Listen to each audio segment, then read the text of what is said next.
What would you do if the whole world saw you as a ghost, a quiet woman defined only by what she had lost? What if, to survive, you had to claim something everyone else had dismissed as worthless, enduring their laughter just for a chance at a few scraps of firewood? This is the story of Kate Haskett, a young widow in the hard country of 1870s Wyoming, who spent 2 days of back-breaking labor dragging a rotted old stagecoach from a ditch, earning nothing but the town's scorn. But what no one knew, what the jeering men and whispering women could never have guessed, was that a secret worth more than gold was still bolted to its frame, waiting for the right hands to uncover it. The truth waiting inside that wreck would not just change her life, it would rewrite the history of the entire town. Settle in, and let us know in the comments where you're watching from as we travel back to a time when courage was a quiet, stubborn thing. The dust of Redemption, Wyoming, was a fine, pale powder that settled on everything, a constant reminder of the grit required to simply exist. For Kate Haskett, it coated the hem of her worn gray dress, filled the creases of her rope-burned hands, and seemed to have settled permanently in her heart.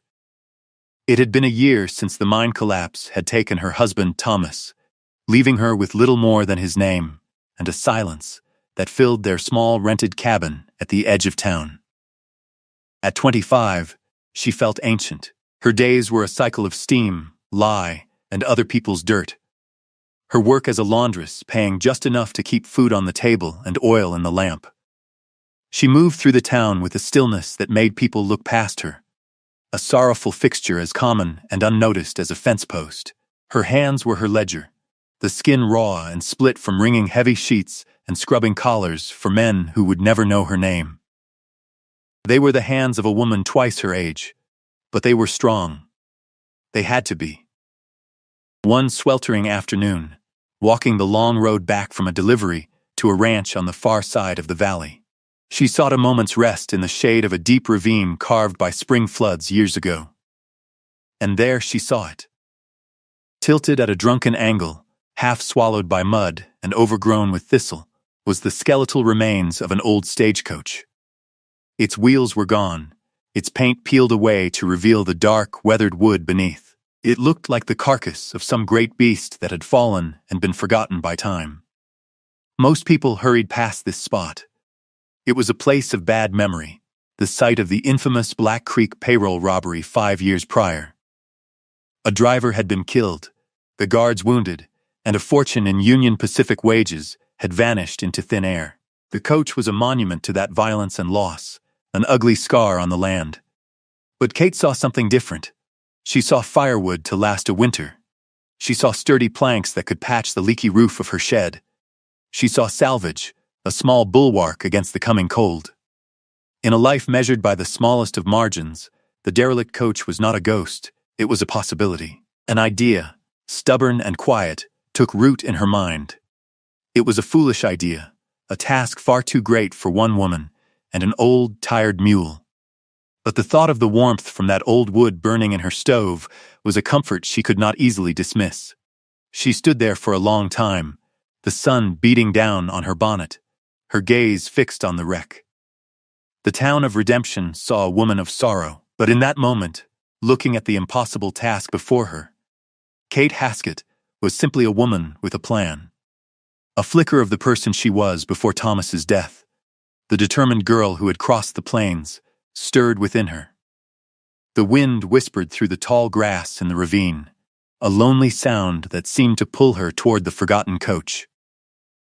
The decision once made settled in her bones like stone. The next morning, Kate walked into the territorial clerk's office, a small, dusty room that smelled of stale paper and chewing tobacco. Mr. Abernathy, a man whose face was a permanent mask of mild disapproval, peered at her over his spectacles. "Mrs. Haskett," he said, his tone suggesting her presence was an inconvenience. She kept her voice steady, her hands clasped in front of her to hide their raw state. "I've come about the old coach in the Black Creek ravine," she began. "I'd like to claim it for salvage." Abernathy blinked, then let out a short, dry chuckle. "That wreck? Lord, woman, it's been there 5 years. What in God's name would you want with it?" "Firewood," she said simply. and scrap. Her directness seemed to amuse him further. Just then, the door swung open, and Marcus Thorne entered, the scent of expensive leather and self-importance filling the small space. Thorne owned the largest ranch in the valley and held the note on half the businesses in town. He was handsome, arrogant, and carried the unthinking cruelty of a man who had never known a day of hardship. He'd known Thomas, and since his death, had treated Kate with a kind of predatory pity that made her skin crawl. Well, Abernathy, Thorne boomed, his eyes landing on Kate with a dismissive smirk. What business brings the town's hardest worker to your fine establishment? Abernathy, eager to please the town's most powerful man, gestured toward Kate. Mrs. Haskett here has a mind to haul that old stagecoach out of the ravine. Thorne threw his head back and laughed, a loud, grating sound that echoed in the quiet office. The coach? That pile of splinters? By herself? He turned his full attention to Kate, his eyes mocking her. And what will you do with it, Kate? Build yourself a palace? It'll take you a month just to dig it out. Kate's face burned, but she held his gaze, her expression unchanging. Silence was the only armor she possessed. It's worthless, Thorne continued, waving a dismissive hand. But if you want to make a spectacle of yourself for a pile of rotten wood, be my guest. He thought the matter was settled, a good joke to tell his friends at the saloon. But Kate did not waver. She turned back to the clerk. Is there a fee to claim it? She asked, her voice quiet but firm. Abernathy, flustered, shuffled through some papers. $1 for the filing, to make it official. But it's a waste of money. Without a word, Kate reached into the small purse tied at her waist and produced a worn silver dollar. It was a significant sum for her, money meant for flour and salt. She placed it on the counter. The coin made a solid, definitive sound in the quiet room. Thorne's smile faltered for a fraction of a second, surprised by her resolve. Abernathy sighed, stamped a form, and pushed it toward her. Just like that, the forgotten wreck, the town's monument to failure, was hers. She had purchased her own humiliation for the price of $1. What was it that made her go through with it? Was it pure desperation for the firewood she claimed to need, or was something else at play? What secret does a forgotten object hold when it has been dismissed by everyone? Let us know what you think in the comments below, and be sure to subscribe for more stories of hidden history. Now, as Kate walked out of that office, the laughter of Marcus Thorne following her into the street, her real work was just beginning. The news of Kate Haskett's folly spread through Redemption faster than a prairie fire. By noon, it was the primary topic of conversation in the general store, the saloon, and over every fence in town.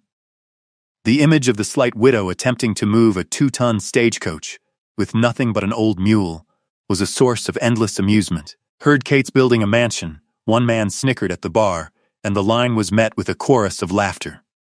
Women, gathered with their baskets, whispered among themselves.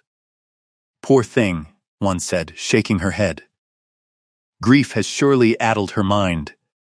The pity was worse than the scorn. It painted her as fragile and broken, a perception she despised. Kate felt their eyes on her as she led her mule, Gideon, from his small lean-to. Gideon was as old and worn as she felt, a creature of habit and slow, steady paces. He flicked an ear as she harnessed him, his large, liquid eyes seeming to question the day's strange proceedings. The work began under the full glare of the afternoon sun and the town's collective gaze. She started by digging.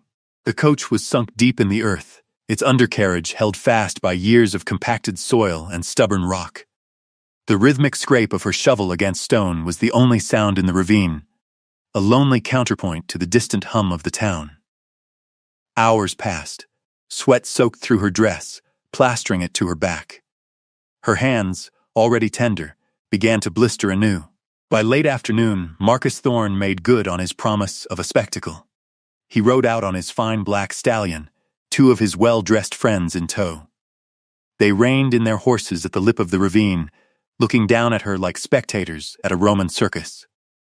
"Still at it, Mrs. Haskett?" Thorne called down, his voice dripping with condescension.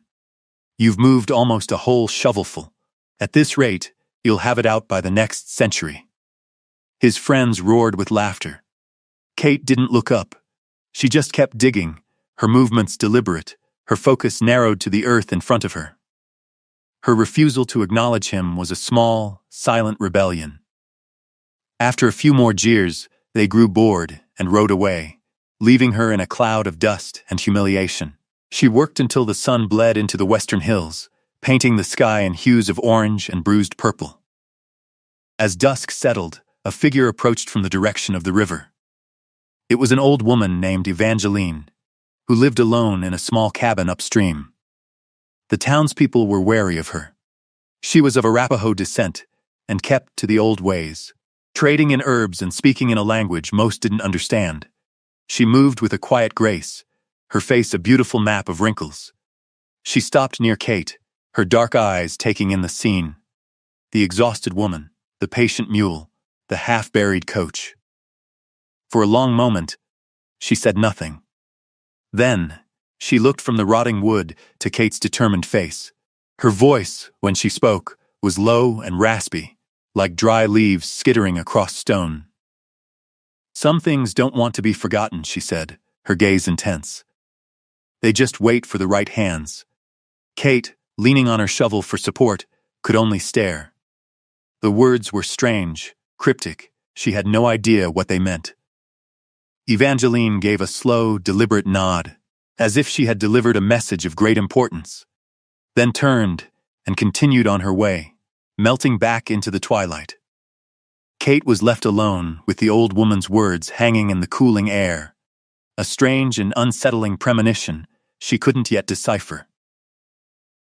The first day's labor had only succeeded in revealing the true scale of her task. The second day was a battle of leverage and sheer will. Kate used heavy ropes, wrapping them around the coach's sturdy frame and anchoring them to a thick cottonwood tree. She hitched Gideon to the lines, urging him forward with quiet, steady words. The mule strained, his muscles bunching, the ropes groaning in protest. The coach shifted, a mere inch, with a sound of tearing roots and sucking mud. It was a victory so small it was almost imperceptible. But it was a victory nonetheless. For 2 full days, this was her world. The scrape of the shovel, the strain of the rope, the patient breathing of her mule, and the weight of the town's judgment. On the evening of the third day, with a final, agonizing pull that left Kate trembling with exhaustion, the coach lurched free from its earthen prison. It sat on the lip of the ravine, listing badly, a wounded thing dragged back into the light. The journey from the ravine to her cabin was a slow, punishing procession. She couldn't haul the entire wreck at once. It had to be disassembled, moved piece by painful piece. She used an old axe and a pry bar, her blows echoing in the quiet landscape. She dragged heavy sections of the wall, the roof, the floorboards, loading what she could onto a makeshift travois pulled by Gideon. Each trip was a fresh parade for any onlookers, a new reason for them to shake their heads. By the time she had moved the last of it, a week had passed. The pile of rotting wood in her yard looked even more pathetic than it had in the ravine. It was a monument to her foolishness, sitting right outside her front door. Disappointment, heavy and cold, finally settled over her. The firewood was damp and splintered. The metal was rusted beyond use. Thorn had been right. It was worthless. That night, she collapsed onto her simple cot, her body a single, throbbing ache. A cold autumn rain began to fall, the drops drumming a mournful rhythm on her cabin roof. Through her small window, she could see the dark, hulking pile of wood, and the sound of the rain hitting the scraps of rotted leather from the coach's roof seemed to mock her, each drop a whisper of failure in the lonely darkness. She felt a fool, more alone than ever. The town had laughed, and now it seemed the sky was laughing too. The morning after the rain was cold and clear, the air washed clean. The pile of wood in her yard glistened, looking less like salvage and more like debris. A sense of grim obligation drove Kate from her bed. She had made this mess. Now she had to deal with it. She put on her sturdiest boots, grabbed her axe, and went outside, determined to at least chop the wood into burnable lengths before the first snow. Her silent companion, Gideon, watched from his lean-to, his breath pluming in the crisp air. She started with the side panels, the wood splitting easily, rotten and soft. It was unsatisfying work. Then she turned her attention to the interior pieces she had dragged home, the benches and seats. Most were simple plank construction, already falling apart. But one seat, the forward-facing passenger bench, was different. It had fought her during the disassembly, refusing to come loose easily. Now, lying on its side in the damp grass, it seemed to stubbornly hold its form. She began to pry at the seat's upholstery, hoping to get to the wood beneath. The leather was cracked and stiff, but as she tore it away, she saw the frame. And that's when she noticed the first thing that didn't fit. The seat wasn't just nailed to the coach's floorboards. It had been bolted. Not with ordinary bolts, but with thick, heavy-headed, blacksmith-forged bolts that went straight through the main chassis beams. They were deeply rusted, but their purpose was unmistakable, to hold this specific seat to the frame with incredible force. Why? Why would a simple passenger seat need to be anchored like a ship's mast in a storm? She ran her fingers, the calluses rough against the cold metal, over the squared-off bolt heads. It was over-engineered, a secret strength hidden beneath the mundane surface of a passenger bench. Curiosity piqued. She tried to budge it. She put her pry bar under the edge of the seat and heaved with all her weight. The wood groaned, but the bolts held firm, mocking her effort. It was built to withstand enormous force. A memory surfaced, a story Thomas had told her about strong rooms on riverboats, hidden compartments for valuables. But this was a stagecoach, meant for speed and lightness. Such a heavy, reinforced section made no sense. It was an anomaly, a question without an answer. She stood up, looking at the strange, immovable bench. The laughter of Marcus Thorne echoed in her memory, his mocking words about her building a palace. A flicker of defiance sparked in her chest. The town saw worthless junk. Thorne saw a joke, but this bench, with its hidden strength, felt like something else entirely. It felt like a secret. She didn't know what it meant, but for the first time since she'd started this fool's errand, she felt a sliver of something other than exhaustion and shame. It was the sharp, clean feeling of a mystery, a detail that refused to fit the story everyone else believed. She set her tools down. The chopping could wait. The mystery of the bolted seat took hold of Kate's mind. For 2 days, she tried everything she could think of to loosen the rusted bolts. She used oil, a hammer, and every ounce of her strength, but they wouldn't yield. They were fused by time and rust into a single, solid unit. The task was beyond her simple tools and her own power. She needed a blacksmith. The thought sent a tremor of apprehension through her. There was only one blacksmith in Redemption: Owen Vale. Owen was a quiet man, broad-shouldered and steady, with a sadness in his eyes that mirrored her own. He had been a friend of Thomas's, and since the collapse, he had always treated Kate with a gentle, unspoken respect that set him apart from the other men in town.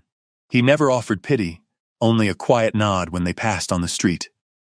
Asking for his help felt like an admission of failure, yet another woman needing a man to solve her problems. But the riddle of the bolts was too compelling to ignore. Swallowing her pride, she walked to the smithy at the end of the main street. The rhythmic clang of hammer on steel grew louder as she approached, a powerful, steady heartbeat in the town's quiet morning. She found Owen at his forge, his face lit by the glowing metal, his arms swinging in a practiced, hypnotic rhythm. He stopped when he saw her standing in the doorway, a silhouette against the bright street. "Mrs. Haskett," he said, his voice a low rumble. He wiped his brow with the back of a leather-gloved hand, his expression one of mild surprise. "I need your help, Mr. Vale," she said, her voice barely above a whisper. "I can pay." He shook his head. "No need for that. What's the trouble?" She explained the situation, the coach, the strange seat, the immovable bolts. As she spoke, she watched his face. When she mentioned the coach from the Black Creek ravine, he went very still. The hammer in his hand lowered slowly to the anvil. "You pulled that coach out?" he asked. His voice changed, laced with something she couldn't identify. Disbelief? Awe? He agreed to come at the end of the day. When he arrived at her cabin, he didn't even look at her. His eyes were fixed on the pile of wood in her yard. He walked over to a large, curved piece of the coach's body, the paint almost entirely gone, but for a few faint swirls of what might have been gold leaf. He ran a hand over the wood, his touch gentle, reverent. "The Cheyenne Star," he murmured, so quietly she almost didn't hear him. He turned to her, his eyes dark with memory. "I was a driver for Wells Fargo before I set up the smithy here. I drove this route. This was the coach from the robbery." He looked around at the wreckage, then at her. "They said the robbers took everything. The express box was empty. But I always wondered." His words hung in the air between them. He wasn't looking at a pile of junk, he was looking at a ghost from his own past. He finally turned his attention to the bolted seat. He knelt, examining the bolts with a professional eye. "You're right," he said, a new energy in his voice. "This isn't standard. This was a modification. A hidey hole." He looked up at her, and for the first time she saw a fire in his quiet eyes. "Let's open it." His presence was a shield against the town's scorn, his quiet belief a counterweight to their loud mockery. He had not come to help a foolish woman. He had come to help solve a mystery he, too, had lived with for 5 years. Owen returned to his smithy and came back with the tools for the job. A heavy, long-handled wrench with a jaw that could grip the rusted bolts, a sledgehammer, and a sharpened steel pry bar. The sun was beginning to set, casting long shadows across the yard.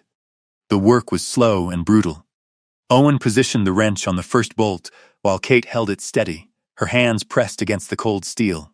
He strained, his muscles cording in his arms and back. The wrench didn't move. "It seized solid," he muttered. He took up the sledgehammer. "Stand back." He swung the hammer in a short, powerful arc, striking the handle of the wrench with a deafening clang of metal on metal. The sound echoed through the quiet evening. He struck it again, and again, the impacts vibrating through the ground. A few neighbors peeked out their windows, their curiosity piqued by the noise.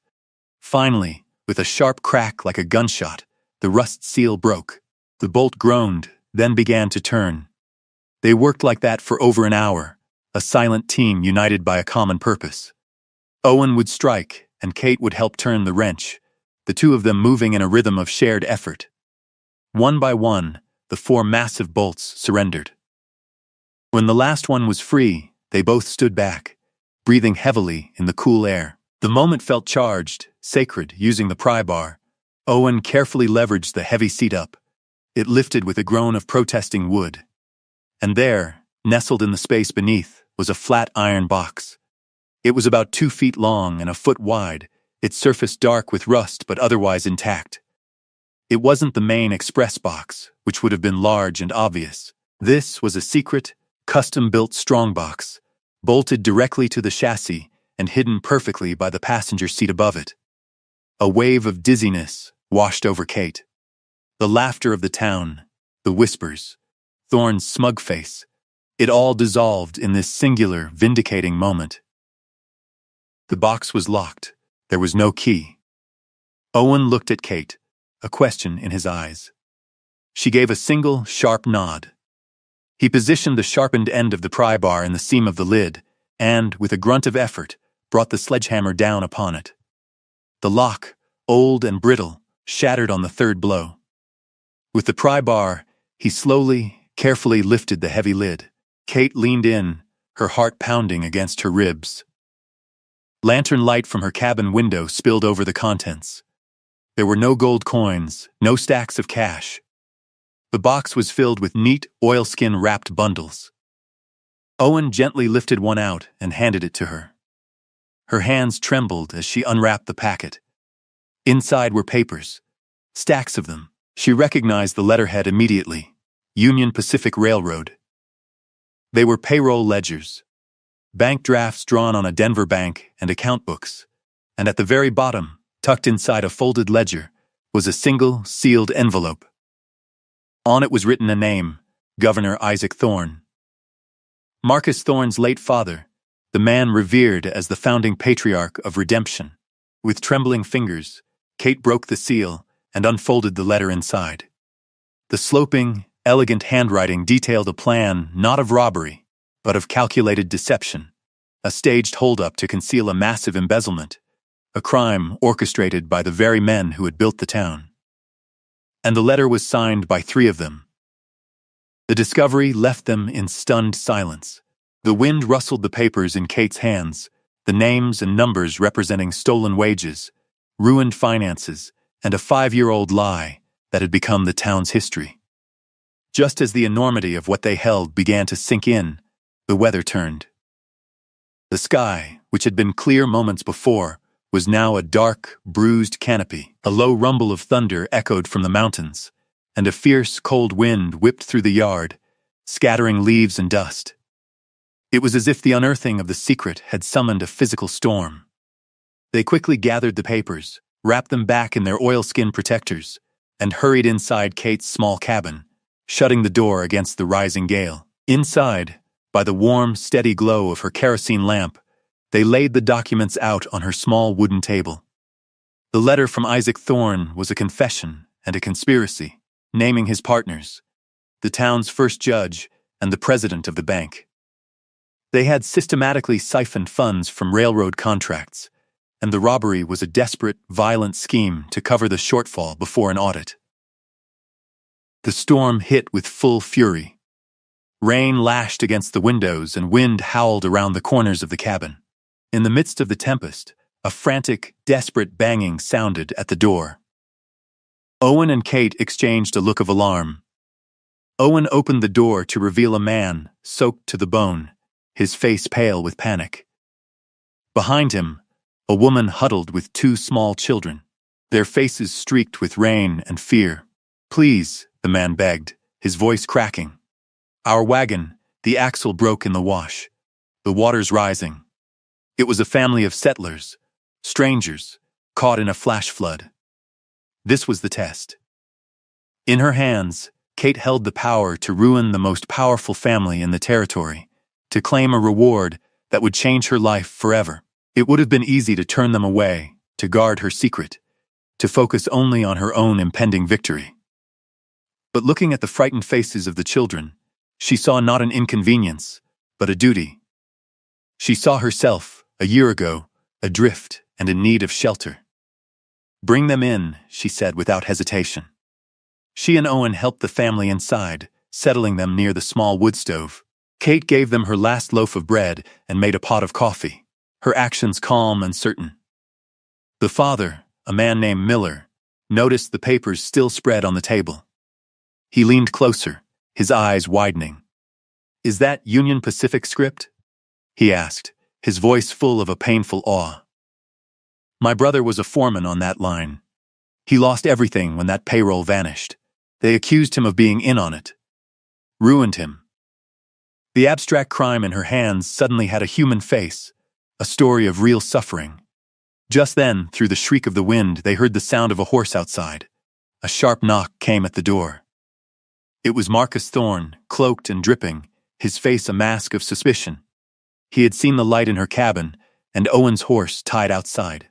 "Quite a gathering, Mrs. Haskett," he said, his eyes sweeping the room, lingering on the strangers and the papers on the table. "I came to see if you were all right in the storm." But it was not a question of concern, it was a threat. "You should be careful," he added, his voice low. "Playing with things that don't concern you can be dangerous." Kate looked at him, the damning letter from his father resting mere feet away. She said nothing. Her silence, now backed by the weight of the truth she held, met his gaze and did not falter. He searched her face for the fear he was used to seeing, but found only a profound and unnerving calm. The storm broke before dawn. The world outside was washed clean, the air sharp and cold. Mr. Miller and his family, warm and fed, looked at Kate with a gratitude that went beyond words. "We're in your debt, ma'am," he said, his voice thick with emotion. After making arrangements for Owen to help him repair his wagon, the settler left, promising to share the story of her kindness with anyone who would listen. For Kate, the night had clarified everything. The truth she held wasn't just a weapon for vengeance or a ticket to wealth. It was a debt to be repaid to men like Mr. Miller's brother. She wrapped the papers carefully, her movements no longer hesitant or fearful, but filled with purpose. Accompanied by Owen, she walked into the center of town. The streets were muddy, the citizens emerging to inspect the storm's damage. Whispers followed her, the usual mixture of pity and curiosity, but today they seemed distant, irrelevant. She did not go to the local sheriff, a man who owed his position to the Thorne family. Instead, she walked directly into the hotel, where the circuit judge, a man named Elias Vance, was taking his breakfast.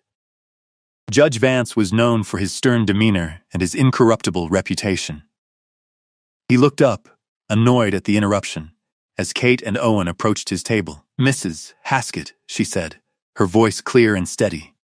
"I apologize for the intrusion, Your Honor. But I believe this concerns you." She laid the oilskin-wrapped bundle on the table beside his plate. Intrigued, the judge wiped his mouth with a napkin and unwrapped the package. He picked up one of the bank drafts, his eyebrows rising. He examined the payroll ledgers, his expression growing grim. Finally, he unfolded the letter from Isaac Thorne. He read it once, then a second time, his face becoming a stony mask. The clatter of the hotel dining room seemed to fade into a respectful silence as people watched the quiet drama unfold. Judge Vance slowly folded the letter and looked up at Kate, his gaze no longer annoyed, but filled with a profound and startling respect. "Mrs. Haskett," he said, his voice low but carrying across the room. "Where did you find this?" She told him the story, simply and without embellishment, the scorn, the labor, the discovery. When she finished, the judge was silent for a long moment. "For 5 years," he said, more to himself than to her, "this has been a stain on the territory. You have just solved the Black Creek robbery." He stood up. "Mr. Vale, would you be so kind as to ask Sheriff Brody and Mr. Marcus Thorne to join me here immediately?" Word spread through Redemption like a shockwave. The laughter that had followed Kate for weeks died in people's throats, replaced by stunned disbelief, then by a dawning awe. Marcus Thorne arrived, arrogant and dismissive as always, until Judge Vance slid his father's letter across the table. Thorne's color drained away, his composure crumbling as he read the proof of his family's foundational crime. He was not arrested. The sins were his father's, long dead. But his power, built on a lie, was irrevocably broken.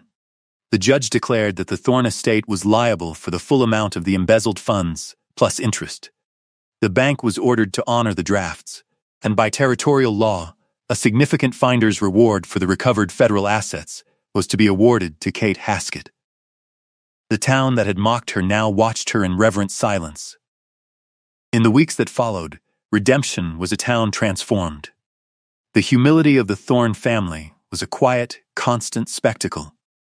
Marcus, stripped of his unearned authority, had to liquidate land and assets to make restitution to the Union Pacific and the Denver Bank.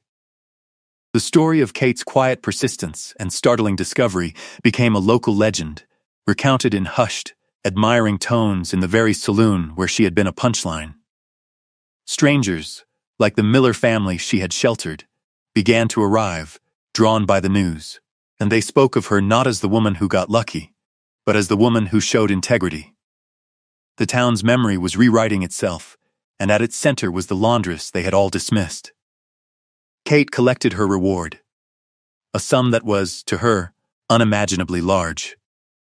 But she didn't buy fine dresses or move into the Thorne mansion, which now sat empty. The money was not a prize to be flaunted, it was a tool.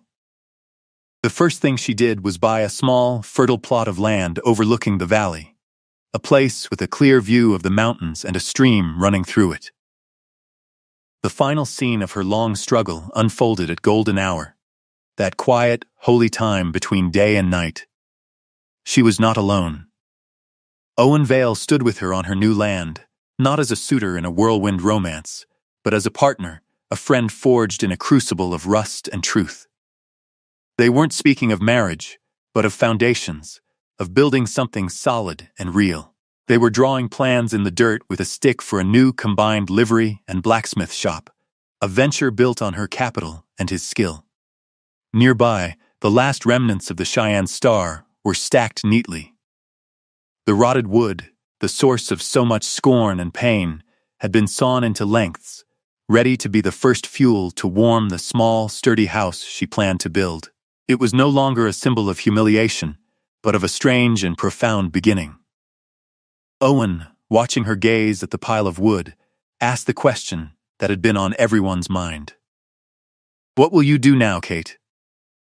She reached out and touched a piece of the weathered, splintered timber, the grain rough beneath her fingers, which were already beginning to heal. A small, quiet smile touched her lips for the first time in over a year.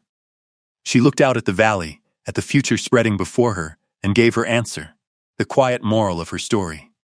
"They thought I was hauling scrap," she said, her voice soft but sure. "But I was just recovering a debt." Thank you for staying with us through Kate's incredible journey of resilience and quiet vindication. Her story reminds us of the profound strength in finding value where others see none. If you were moved by her determination, please consider leaving a like and a comment below, and subscribe for more stories of the forgotten heroes of the past. We'll see you next time.